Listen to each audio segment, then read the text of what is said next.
I've got a lot of notes. Are we streaming yet? All right. Got a lot of notes.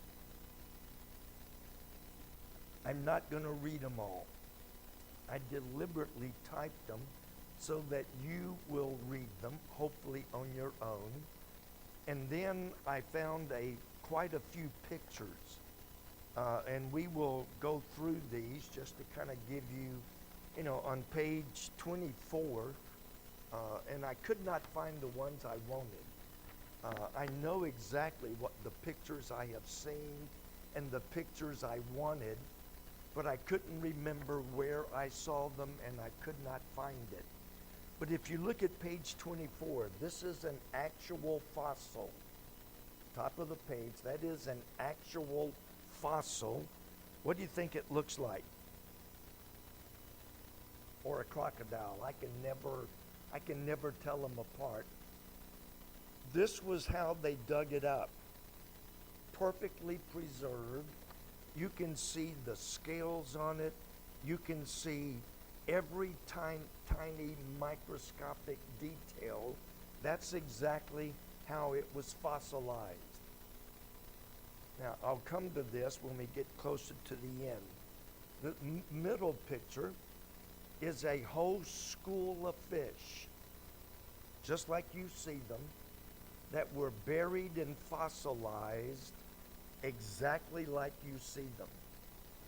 That was what you see is what the archaeologists dug up.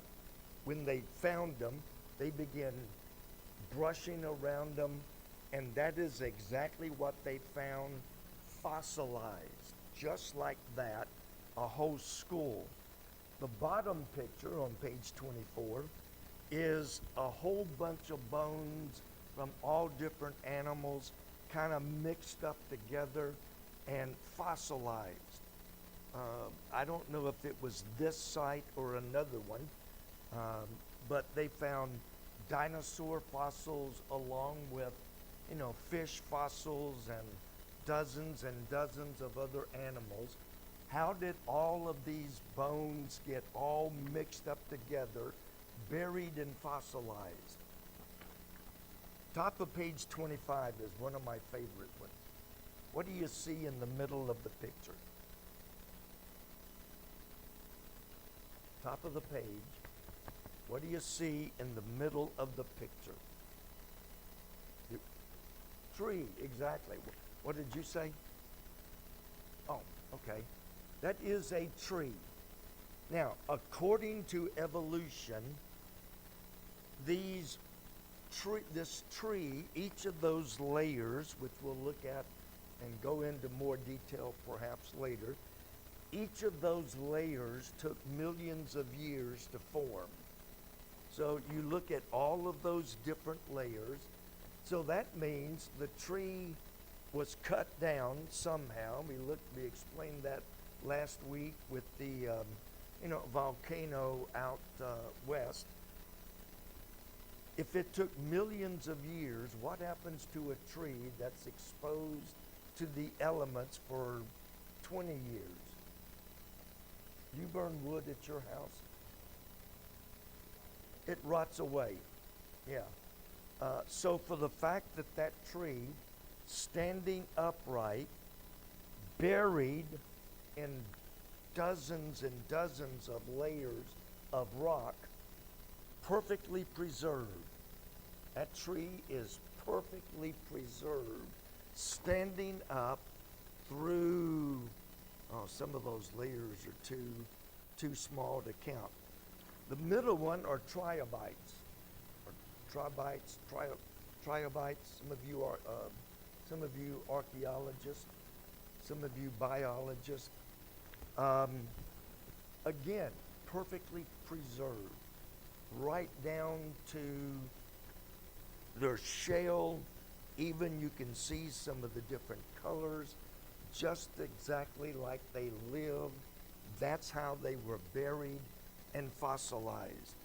Now, I mentioned last week about bent rocks. Oh no, I left out one of my favorite pictures. can't believe I left out my most favorite picture. Ah, rats. That was the one I looked for first because I really wanted you to see it. But if you look down here, you'll have to look real close. They drew it, but if you look, that is one solid rock. It goes left to right, it bends, goes right to left, bends, and goes back left to right. One solid rock, bent 90 degrees once, 90 degrees twice, one rock. What happens if you try to bend a rock? Good luck with that one. But if it's muddy and it's still liquefied and the earth is moving and the earth moves the mud, then when it hardens, you've got a rock that is bent. I'm tempted to go back and print that other picture out. These are just more pictures of bent rocks. You can see the top two are bent. Look at how the top one, it curves up. Look at the middle one. You know, it does a complete 90 degrees curled up. And then some of them, you know, are bent. Look at, I mean, you can't bend a rock when it's hard. So these rocks had to be formed when it was still soft, muddy, and pliable, and then preserved in that area. The other one, oh, the bottom one just shows, this is taken from the Grand Canyon, the bottom one is. Look how many layers there are in the Grand Canyon. And that's just one very small section. Each layer was laid down as the flood churned and moved. It would layer down, and the pressure would harden it. Then it would lay another layer, and you know, the pressure would harden it. Evolution says it took years and years and years to make one layer. Now, let's pick out one of those layers on the bottom picture. Pick out one of those thin layers. One of those real thin layers. What happens to rock if it lays on top for very long?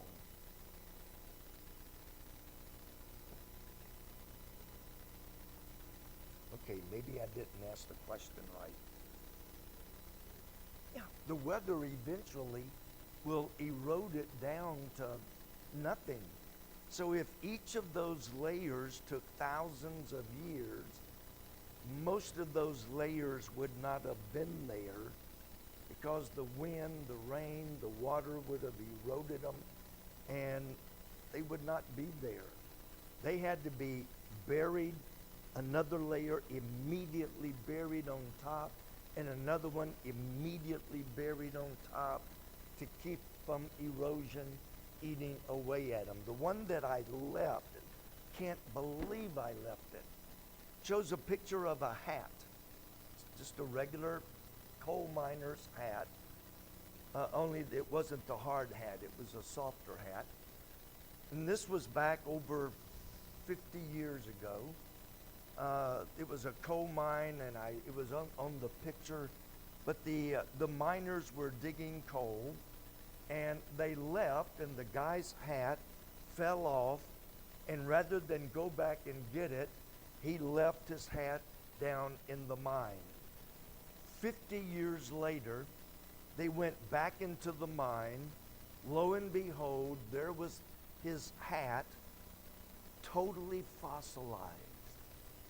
And I've got the picture. It's a hat, totally fossilized from being in the mine in roughly 50 years. So it doesn't take millions of years to form a fossil.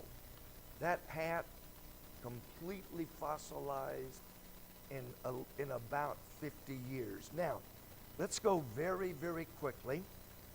Look at a couple of things. Bef- im- After the flood, and honey, you got to make my notes a little more clear next time so I know what you mean. After the flood, there would have been major atmospheric changes.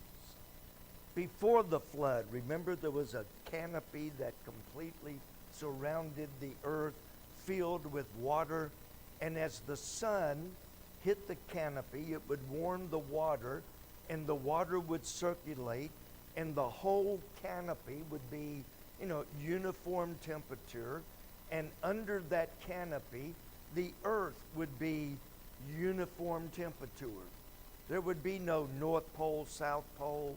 There would be no summer, no winter, because the canopy kept the whole earth at a universal temperature.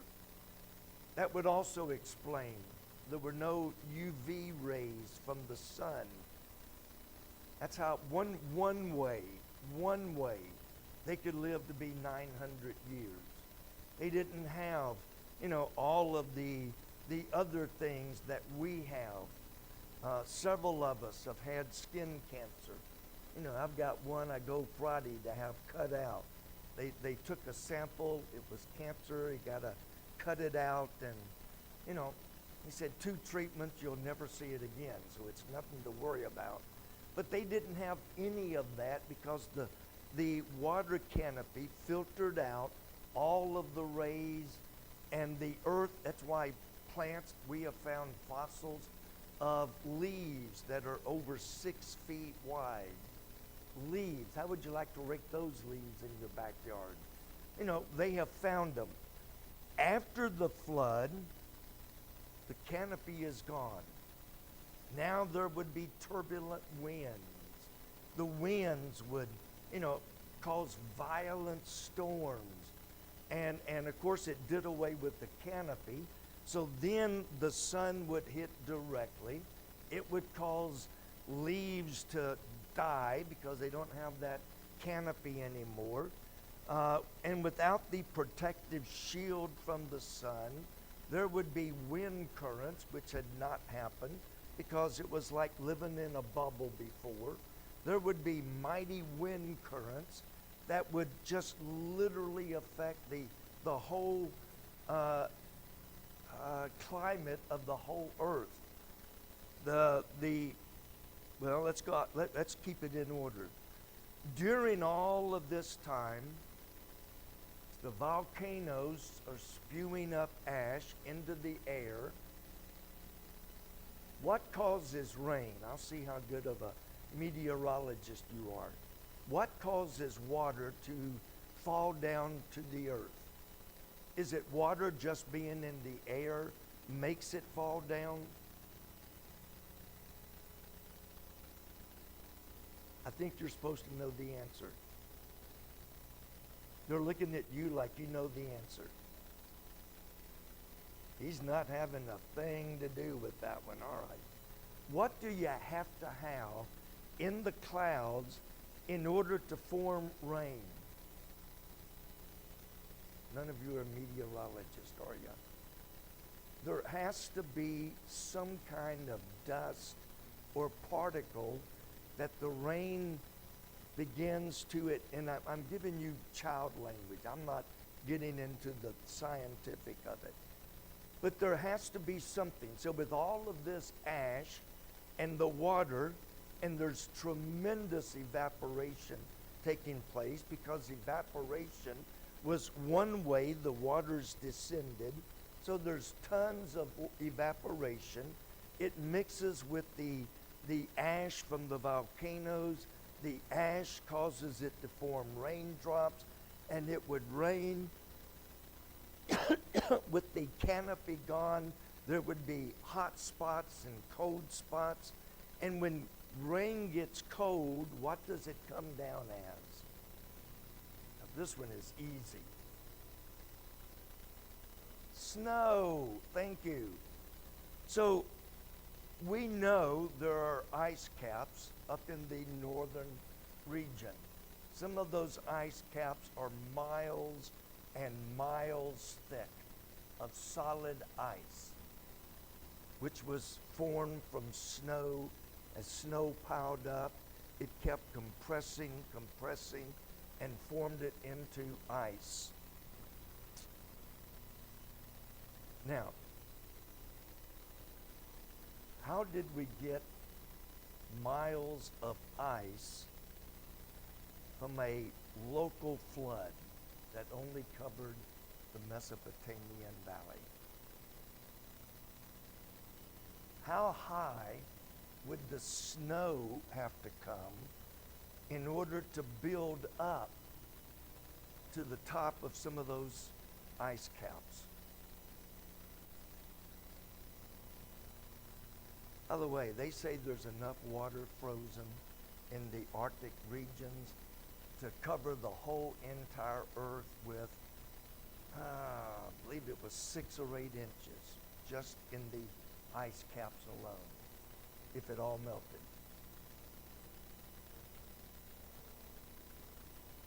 That a body of water.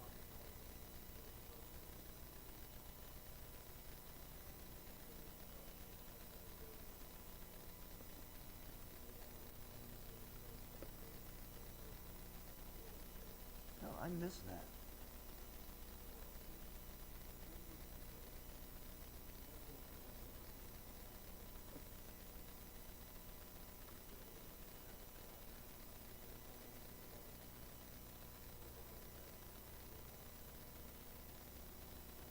I did not read that. Yeah, send me the link if you can. So there would be ice caps. By the way, if you got tons, billions and billions of gallons of water, and you need to store it someplace, what's a good, quick, easy way to store it? Freeze it. You know, just freeze it. It's, you know, it doesn't run, it doesn't, you know, it doesn't flow. It's frozen. You can put millions of gallons of water and freeze it, and problem solved. All right, ice caps. We just got through looking at that. Moving on down, the Ice Age. Now, how many people do you know, or maybe you, that have heard of the Ice Ages, probably from evolution? The Ice Age. Because of that, many Christians, especially years ago, by the way, Christians, when I was growing up, dinosaurs were made up. They were no such thing. There were no such thing as dinosaurs. They were figments of somebody's imagination. Many churches preached, denied dinosaurs existed because they couldn't explain them. Many people do the same thing with the Ice Age. Well, according to evolution, the Ice Age would have taken millions of years for it to form. And out west, I've never been there, but I'm told that there are places where the land looks like it was just scraped off, and it's flat and scraped off pretty much. And that happened during the Ice Age. Even today, there are still Christians who deny that there was an Ice Age. But there really was. There really was. How did it happen? Well, in part the same way the snow caps did. There's lots of rain. The earth is lost its uniformity as far as temperature. Now some places are real hot, some are cold. There's an adjustment taking place. The earth is adjusting to this whole new situation. And so there would be times of extreme cold, particularly in some areas. As the snow falls, just like it did on the ice caps, as the snow falls, it would be really cold and it would freeze it. And I'm told it covered almost whole states in some places out west. Did you ever see any of those when you were traveling? No? I was wishing you had, so you could tell us what they were like.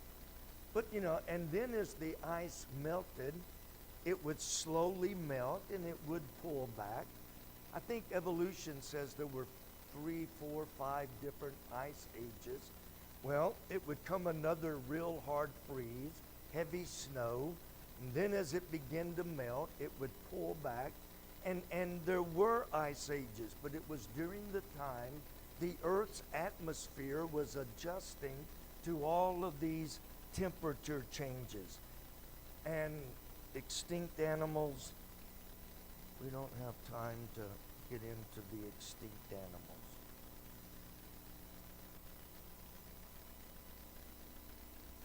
So we'll get those, and since I may, because I promised this in the very beginning, do a very brief section on carbon-14, some of those things that evolution uses to date the Earth. This rock is 4 trillion years old. Well, how do you know? How do they know that rock is 6 million years old? We'll show you how, and then we'll show you a couple of things to prove that is not true. There's more evidence against evolution, even in dating methods, than there is proving evolution, even in dating. So we'll look at carbon-14. I'll probably sneak that in. And I'm going to get you the picture of that hat, even though we've already covered it.